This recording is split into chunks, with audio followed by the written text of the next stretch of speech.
Feeling okay? Are you filled up to here with ideas? Oh, yeah. Okay, you have a little more room? Yeah. Okay, good, because we got our teens here this afternoon.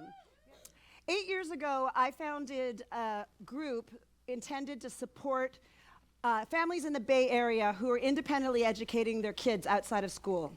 And over the last 8 years, the group has grown tremendously. We currently have over 500 families, which represents about 2,000 people who are learning independent from school. And what I've seen and learned from this experience with my group is that if you radically customize learning, it actually works.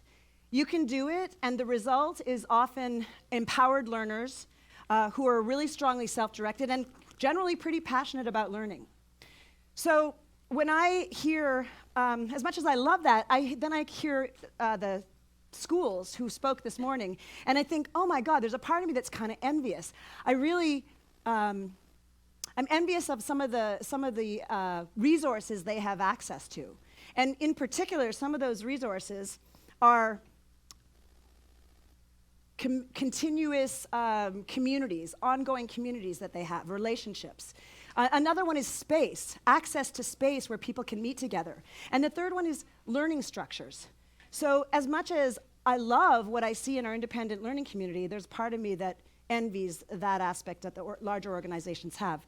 So what I want to talk about today is the possibility of merging the benefits that those schools have with the freedom and the agility and the customization that's available to independent learners. And I want to talk about what I see as a growing trend. And I don't think it's just a trend. I think we're on the precipice of a huge explosion.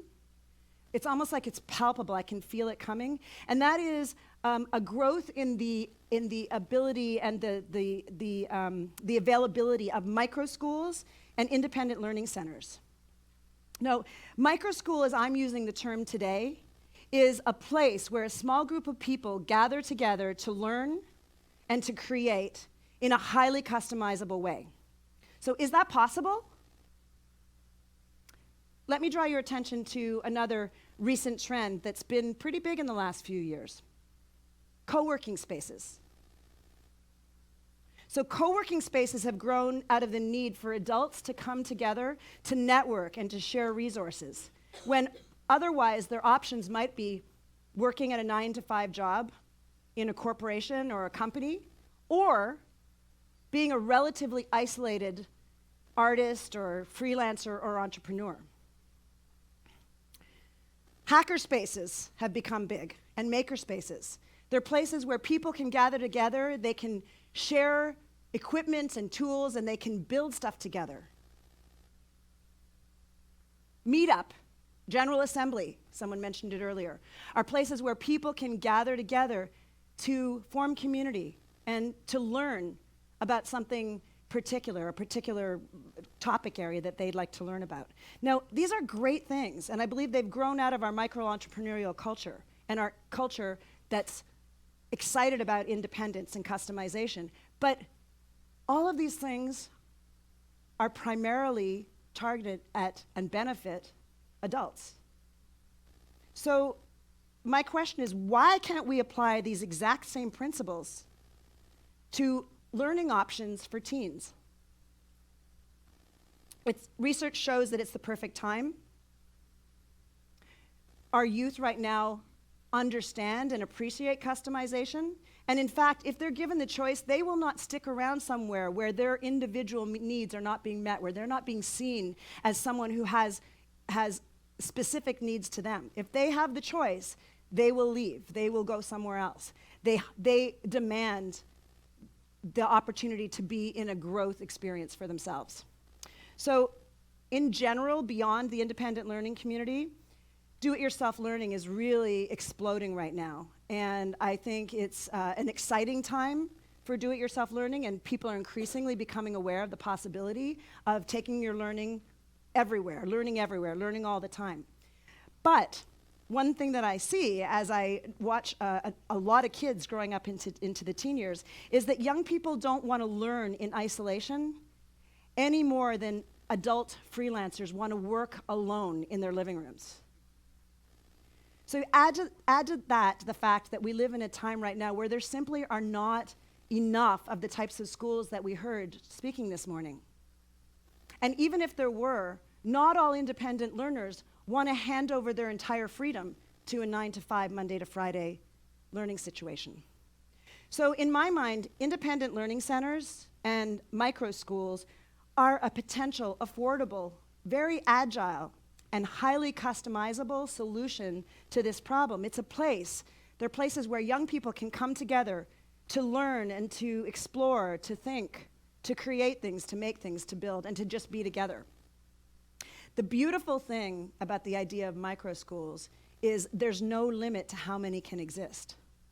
All that's needed is an individual with a vision for how learning could be for a community that it wants to serve. That could be a parent or a teacher. It could be an entrepreneur with a vision. Or, guess what? It could even be a student. All it takes is imagining something, and perhaps what you imagine is a part-time learning collective where you can sleep in if you're a teenager. Or maybe you really need a full-time program, and so that's what you design. Or maybe it's a series of specialty classes. It could be in one location, at a home, it could be in an office or a community center. Or maybe the micro school of your dreams is more like a series of experiential happenings, like pop-ups or interactive experiences or puzzle games. Maybe it's a series of roving field trips or a magic school bus. The options are really unlimited. And here's the thing, this isn't a new idea. And I know a lot of the people in the room already know this, so I'm actually speaking about the experiences here. But micro learning environments already exist right now, and they exist in the form of parent-run learning co-ops for all ages, where a parent decides that they want to create something for their kids, and they either get together with other families and collectively teach information or mentor kids in learning on their own, or they hire a teacher to develop curriculum, which they implement. It also exists when an enterprising teacher gathers together a small group of people and does a version of a one-room schoolhouse. Teachers have started their own businesses, like, for example, Quantum Camp is one of the earlier versions of microschooling in the Bay Area. And SharePath Academy is a newer one, where kids and adults, or kids and families, can choose an a la carte class, and they can sign up for one class, or they can sign up for a full day's worth of classes, or if they want, they can sign up for multiple days of classes. OutSchool, as you've heard, has begun to aggregate classes for and by microschools, potentially. And Cottage Class is a company that's innovating around connecting spaces and stellar teachers and families, as well as exploring the possibility of accessing underutilized resources like senior citizen homes or libraries. Imagine if we took micro schools into a senior citizen home, the synergy that could happen for both the seniors and the teenagers. So what's needed? To my mind, simply more and better. More collaboration and better connectivity. Imagine if we had a network of every flavor of micro school coming together to share resources that are often only accessible to the larger organizations. Things like sports and theater facilities or social events. Increasingly, we need to find new ways to connect the people who are already doing this kind of thing and to inspire other people, more people, to create new versions with the sky's the limit. Perhaps we can even collaborate with the larger organizations, the larger schools, and form relationships between micro schools and the organizations that we're speaking here today. So I think the thing is we're all in agreement that learner engagement is important and that we need to give choice to kids and that we want them to be involved in their own learning. And if we really want to see that happen the way it could, we're all needed. Every part is needed. It's good that people are doing things in the public schools, in the private schools, in charter schools, in the foundations, and in the independent learning world. So if we want to see it happen, we need parents who really understand, like some of the parents I know here do, the need and the possibility for extreme customization for individual students. And educators who are ready to take advantage of the agility that a small organization offers. And entrepreneurs who see the opportunity and they want to take advantage of the growing market of direct-to-consumer learning because it's there, out there. And we need kids who have the courage to step up and insist that we let them join the party. So, just in closing, we didn't plan this conference to provide all the answers to you, as I think I've said before, mostly because I don't think anyone has all the answers.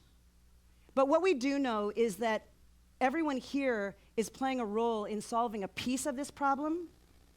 And so what we want today and also going forward is for you to keep talking to each other, to keep this conversation going, to make connections with each other, and continue to challenge assumptions, and always brainstorm what's possible.